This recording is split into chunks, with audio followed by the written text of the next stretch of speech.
Hello, my wonderful people, viewers and subscribers all over the world. I have come back again with another blockbuster.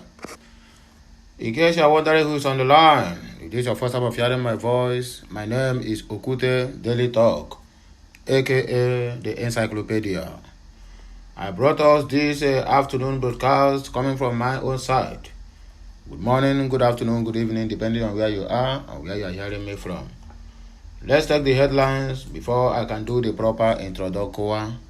19 gunmen led by the coordinator of Local Council Development Center killed my pregnant wife, 2 daughters, Ebube commander narrates. It don't happen again, you say it don't happen. This Ebube and the Ebonyi State governor and also Ebonyi State in general have been on my news for quite a number of times now. Things they happen for that place, before the attention was on Imo State, where the governor swear that every youth that is living in that state will be wiped out simply because he has been paid to do so. Now it is the turn of Ebonyi State. The governor, the Ebubago, whatever it is that is happening there. The other day he came out openly and said that Ebonyi State did not belong to Biafra and can never be among the Biafrans. Simply because he's looking for a cheap popularity from the so-called cabals. Now they have left him behind. I wonder whether if he can still make that statement again that Ebonyi State not belong to Biafra or Ebonyi State is not part of Biafra. Then we can cut you off and send you to belong to Cameroon or Chad. I think that would be more better for this so-called David Umahi. Police bust Bello Tunji's terror gang, kill 1, arrest 2 members, others recover AK-47s, live ammunition in Zamfara, northwest of Nigeria. Can you see it? This is the picture of the one who have made life unbearable for the people of Zamfara state. When they are being caught, what they will show you is their back. Who knows if this is the people who are committing those crimes?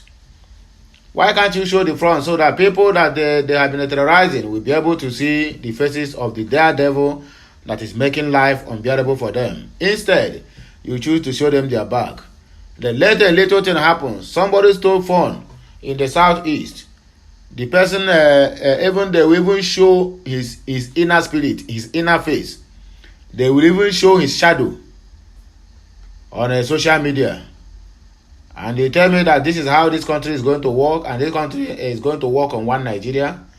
I doubt that, and I never see that happens, because this is the high height of what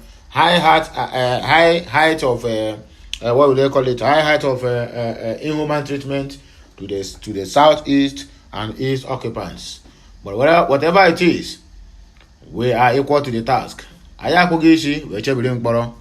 But instead of us, that Mkporo, now them we go the Mkporo by themselves.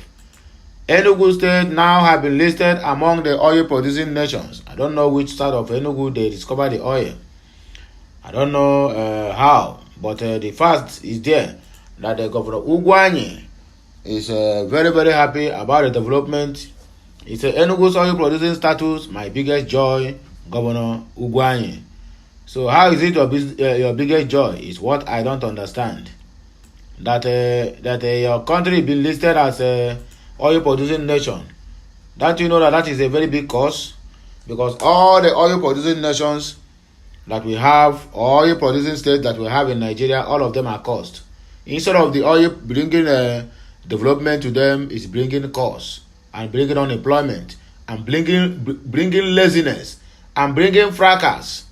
Because any money that comes in there, they will siphon the money. Now you are bringing somebody that will represent you, and you are telling us that that person will lead well because of the kind of funds that will flow. And you are trying to become a small god to them. So tell me how it's going to flow. They will control from where they stop. Definitely, the person will be making an account for you, giving you percentage of whatever allocation that comes to the state. Then tell me how will that person perform to do the needful for the states and for the poor masses. That is why Nigeria system of government is rubbish. Anyone that is going simply because he or she don't want to be probed, we bring somebody as a successor. That is one of the most of the things they use in criticizing what do you call it? In criticizing P2B. That is the thing they use in criticizing P2B simply because P2B finished his tenure and rest his leg and hands up, not collecting any single gratuities, either the government pension or whatever it is being called from Anambra State. Yet, the APC and PDP still come out tomorrow and tell you that P2B have done this and have done that. That the trajectory, according to them, the trajectory of Lagos State, former Lagos State governor, that is what they keep following in Lagos State governor, whereby the 50% of Lagos State revenue goes into the person that calls himself the godfather of those people that he produces. How can you leave government house and still insert even common local government chairman, your boy will be there? Then tell me, what are they doing? For them to continue the duping? That is exactly the point. And they are using it to criticize P2B simply because P2B does not turn himself to a mini god to the state. Now you can come in some state in Nigeria, one person will stand there as a godfather collecting alawi or percentage from whatever money that comes to that very state, whatever revenue either generated or from the federal government.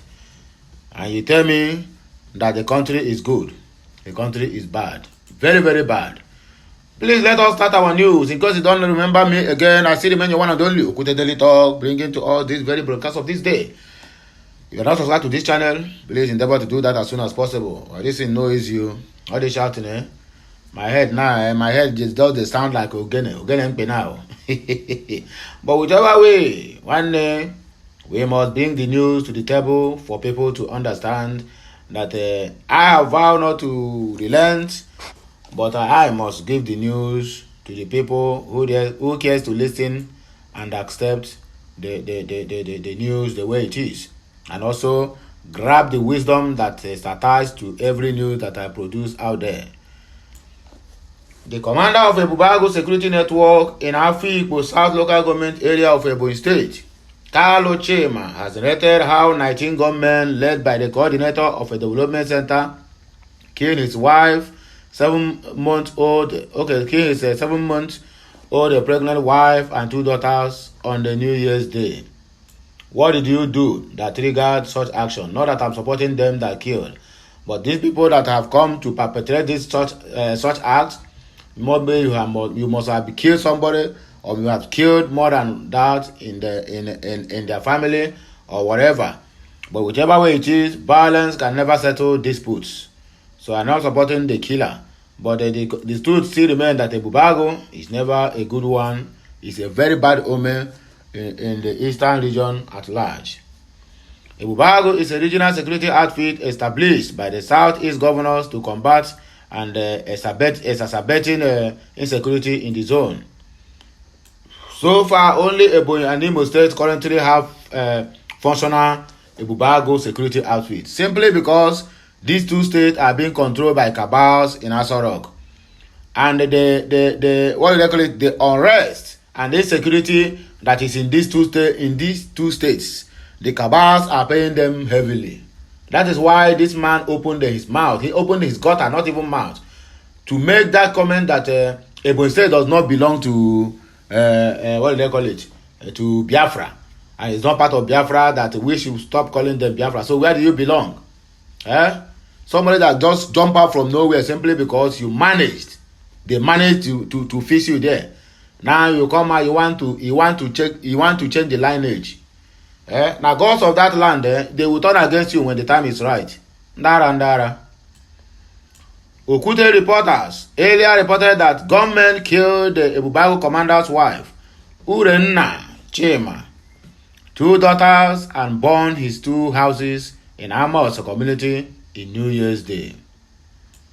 Narrating the incident, a distressed Chema said he knows all the assailants. According to him, the assailants were supporters of a political heavyweight in Ekoli Eda, and they were led by a chairman of the development center in their council area. Chema, who spoke to the nation, narrated, on 1st January of 2023, I was sleeping in my bed with my wife and my 2 kids. Blessing Carlo Chema, 12 years old, and Rosaline Carlo Chema, 2 years old, when I heard a gunshot in front of my house, which woke me up immediately. I walked to the window and opened the curtain, and I saw men with AK-47 rifles numbering about 19. So you have time to count them and count them on their 19. This is your story, eh? You know clear. This one you know clear. And I know them all. One of them, who is the coordinator of one of the development centers in our local government, was positioning them, ordering them to cordon off my house. Some of them hit my door twice. I told my wife, let's run away. Because of my wife's pregnancy, she couldn't run. When the door was hit the third time, I left my wife and my children and escaped through the backyard. I jumped the fence and landed where villagers threw waste. I lay there and heard last gunshot, and my wife shouted and couldn't talk again. They poured fuel on my 2 houses and set them on fire. I called my PA to go and see what was happening in my house. When he got there, he saw the body of my wife and my 2 kids. What a tragedy. And as so have you seen how your atrocities, have you seen how your illegality have brought an end to your loving family? You're able to desist from you people don't want to listen. Look at how it is. You are committed now that ended the lives of 3 kids and your wife. Because if they tell unless you be working for fake governors and their fake promises. Now they have ended the lives of these innocent kids, and their blood will be on your head, not the heads of those ones, because Ebube have been an outfit that is dreaded. Militia, they call them militia, and they keep killing people, burning people's houses, doing all manner of things. Now look at the end.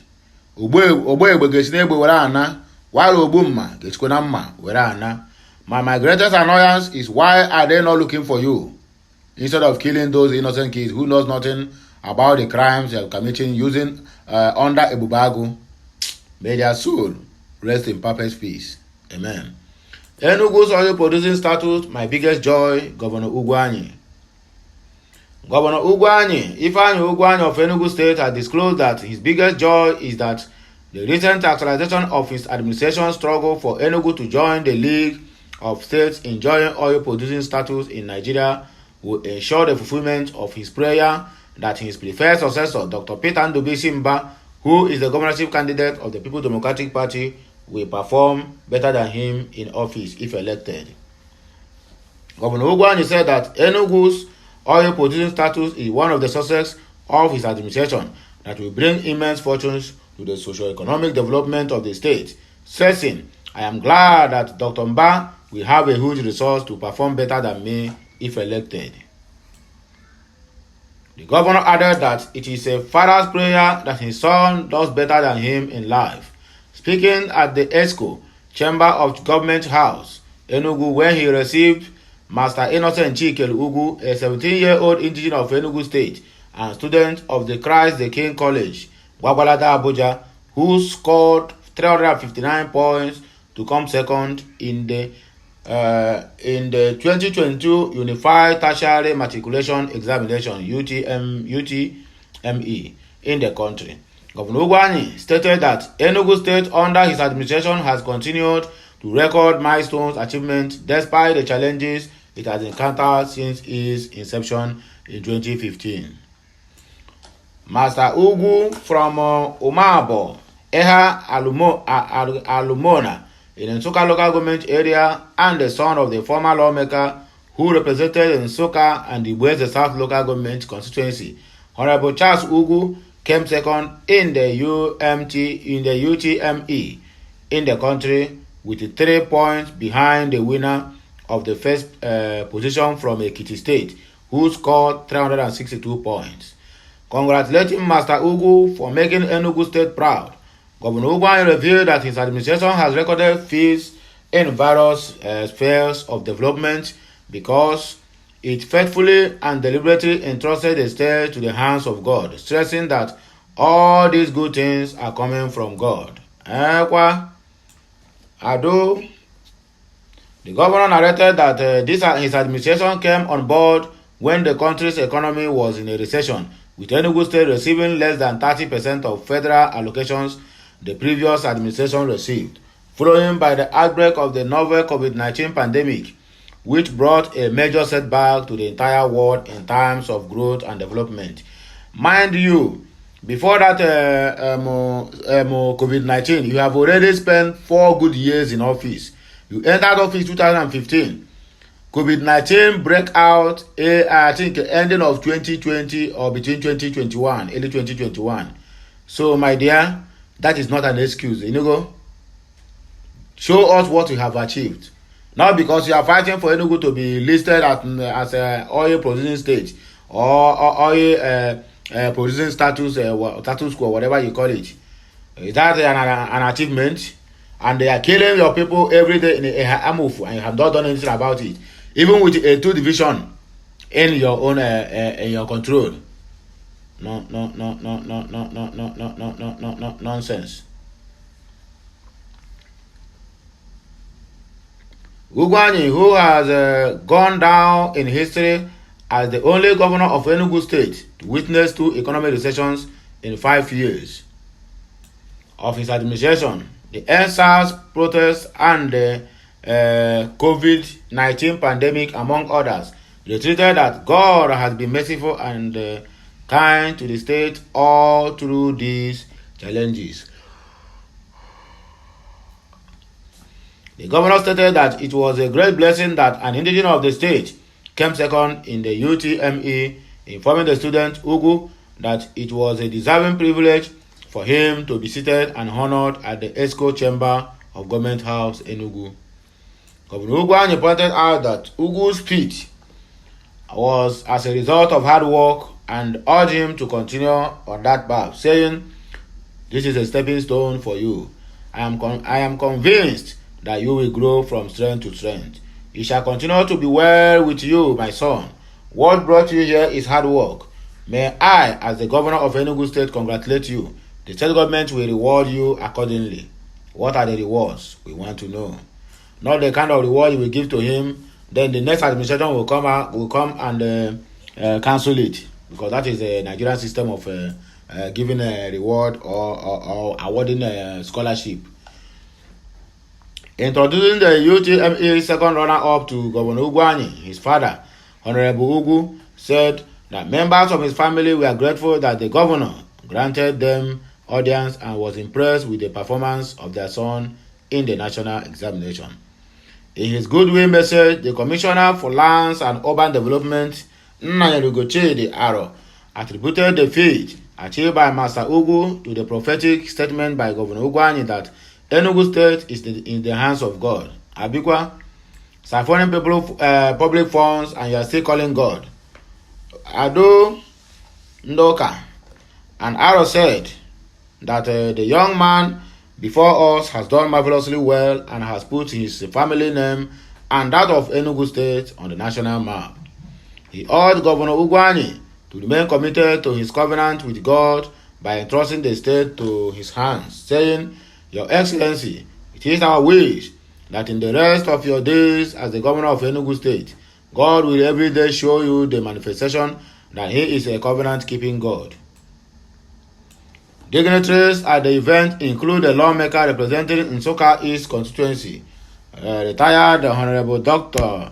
Chinedu Nwamba, the Executive Secretary Enugu State Christian Pilgrims Welfare Board, Barrister Nesta Ezeme, Special Advisor to the Governor, Honorable Barrister Cosmos Ugweze, the PDP candidate for Nsukka East constituency, Barrister Miss Christiana Ona, General Godwin Ugweke retired, Professor Damian Opata, among others.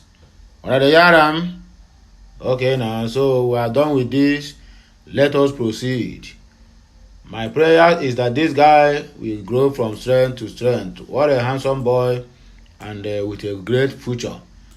Their father presented you to the government house simply because I know they needed assistance so that you can study abroad.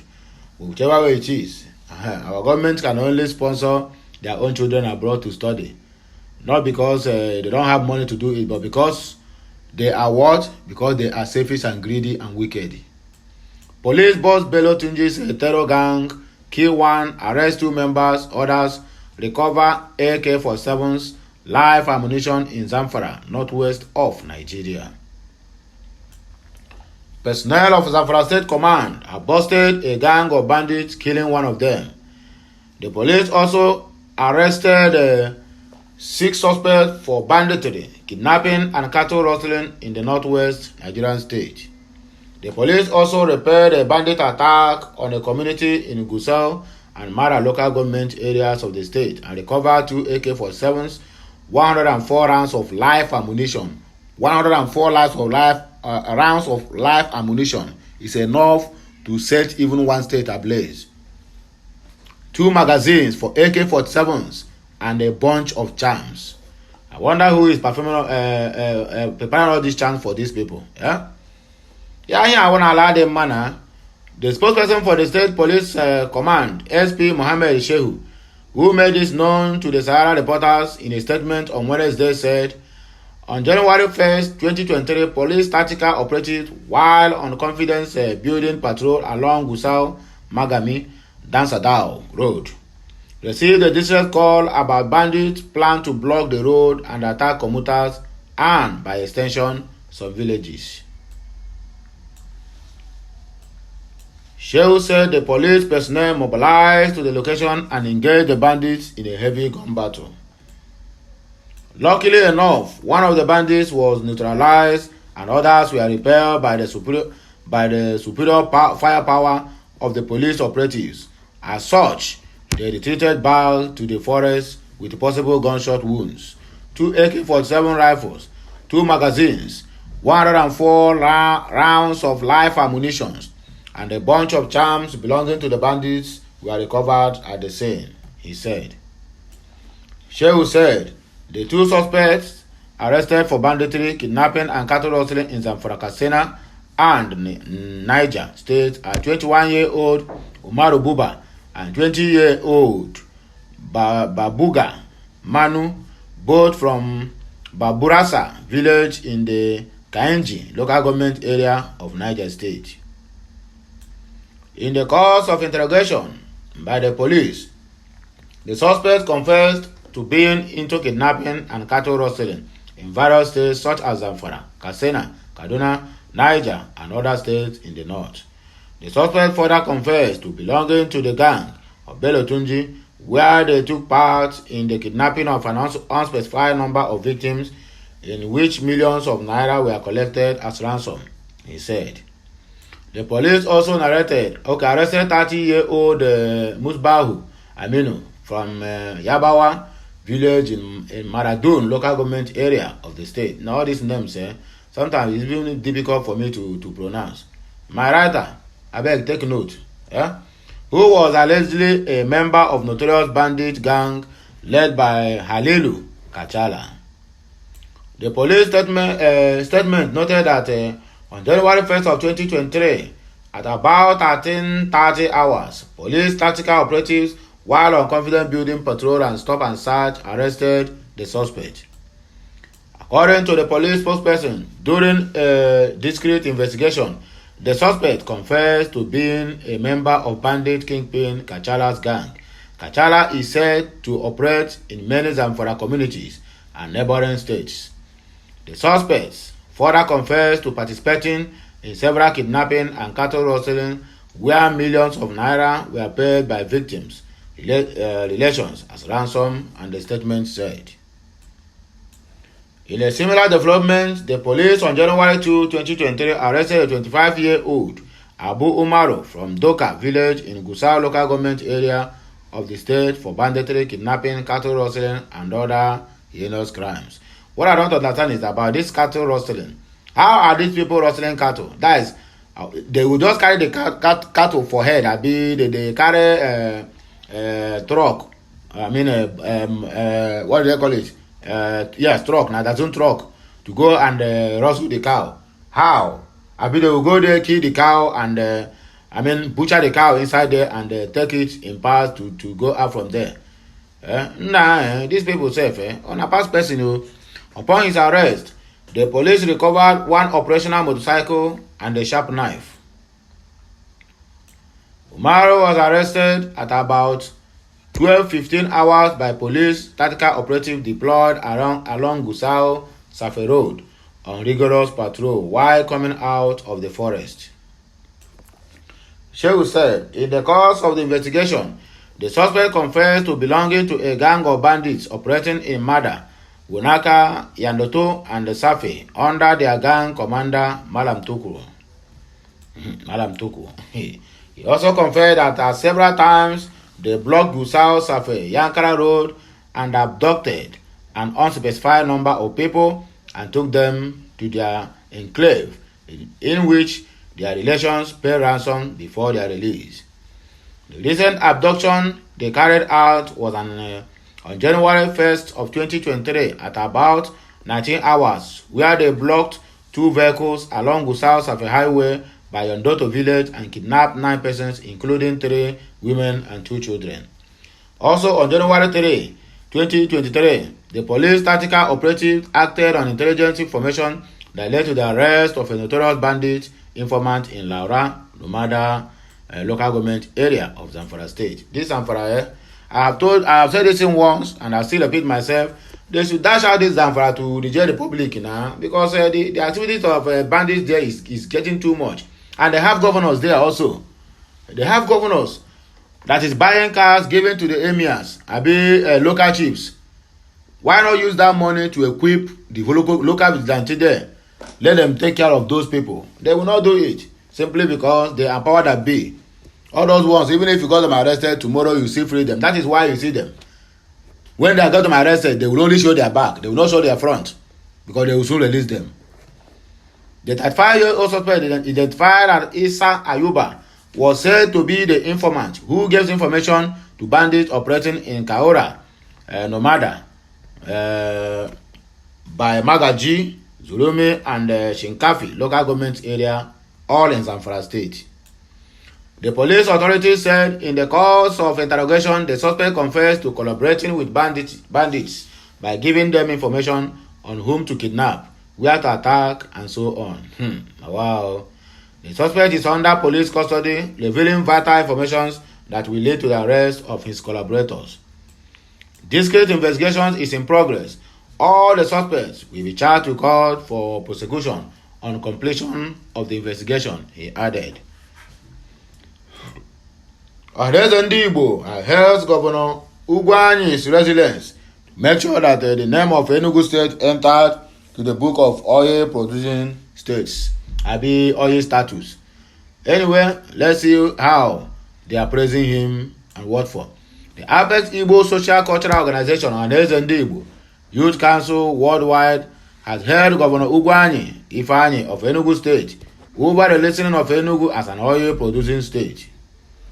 Ukute News had reported that following the outcome of a meeting led last year by the Revenue Mobilization Allocation and Fiscal Commission in Abuja, it ratified the request of Governor Ifeanyi Ugwuanyi's administration for Enugu to join the state in enjoying oil producing status. Governor Ugwuanyi had told the delegation of the University of Nigeria Alumni Association, Nsukka branch, during a solidarity visit at the government house, that as I am leaving office, I am happy that the money that will be coming to Enugu won't be what I witnessed. It won't be what we suffered, according to him. Reacting, the national president of Adaeze Ndị Igbo Youth Council, Mazi Okwu Nnabuike, in a statement made available to Okute Daily News on Wednesday, said the development was as a result of Governor Ugwuanyi's doggedness. Oku said the Igbo youths were delighted that the governor of Enugu State, Right Honorable Ifeanyi Ugwuanyi relentlessly pursued this goal until it was achieved. What this means to the economy and development of Enugu State is monumental. It is a victory for the entire people of Enugu State, including those yet unborn. They know it that 2023 that hell must surely rule because of this. I tell you the gospel truth. The election there, blood must surely flow. I can guarantee you that Enugu State will witness another bloodshed because of this. Oku added that these achievements and several others have justified our endorsement of the governor for Enugu North senatorial seat. Our stand has always been that the Senate is for the experienced people who can quietly work and attract development projects to their senatorial district, and Governor Ugwuanyi is one of such persons, he further stated. You get the point, you know? If you don't get the point, forget it. So my great people of Biafra, the one who loves what I'm doing, this is where we are going to come to the end of this broadcast, because I don't want to make it so large. I don't want you to get boring while listening to my broadcasting. So have a nice day, and may the Almighty bless you, the Father, the Son, and of the Holy Spirit. If you are not subscribed to this channel, I urge you to do that as soon as possible. It's not by force. Let it come from your mind, and let it come from your heart, from your innermost pendulous of heart. And if you are not liking any of my content, or you have not commented, endeavor to do that. This is your first time of hearing this voice and wondering who. I still remain Okute Daily Talk. Don't forget, I bring you the good tidings and also the good message from the right source. And I speak to you the undiluted truth that no one will ever tell you. I don't paint walls and I don't propaganda. I go straight into the main business. So have a nice day and bless you all. Have a wonderful day. And may this new year and this new month brought us good tidings, Father, the Son, and of the Holy Spirit. I am signing out. Bye for now.